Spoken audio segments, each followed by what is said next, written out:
Hi எல்லாருக்கும் வணக்கம். எல்லோரும் எப்படி இருக்கீங்க? இன்றைக்கி ஸ்ட்ராபெரி ஃபார்ம் தான் வந்திருக்கோம். இங்கே சம்மர் வந்துட்டாலே இந்த மாதிரி பெரிஸ் பிக்கிங் நிறைய இடத்துல இருக்கும். இங்கே டேரெக்டாக செடியிலேருந்து ஸ்ட்ராபெரிஸை நம்மளே பறிச்சுக்கலாம். இன்றைக்கி வெதருமே பெருசாக வெயிலாக இல்லாமல் க்ளவுடியாக இருந்ததுனால நல்லா இருந்துச்சு. இங்கே ஒரு 4-5 வெரைட்டிஸ் இருந்துச்சு. எனக்கு இன்றைக்கி தாங்க தெரியும் ஸ்ட்ராபெரிஸ்லேயே இவ்வளோ வெரைட்டிஸ் இருக்குன்ட்டு. யூஸ்வலாக கடைக்கு போனால் வெறும் ஸ்ட்ராபெரிஸ்ன்னு மட்டும்தான் பார்த்து வாங்குவோம். கடையில் நம்ம வாங்கி சாப்பிடும்போது எப்போவுமே கொஞ்சம் புளிக்கிற டேஸ்ட் வரும். இங்கே நல்லா பழுத்ததெல்லாம் பறித்து சாப்பிடும்போது ஸ்வீட்டாக இருந்துச்சு. நானும் ஹஸ்பண்டும் தாங்க பேசிகிட்டு இருந்தோம். ஊரில் ஒரு நாளாவது இந்த மாதிரி தோட்டத்து பக்கம் போயிருக்கோமா.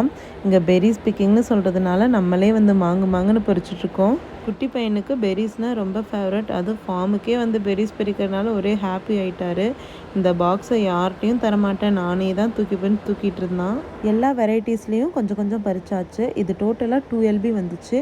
ஒரு LB $3.75. இதுக்கு பே பண்ணிவிட்டு நாங்கள் கிளம்பிட்டோம்.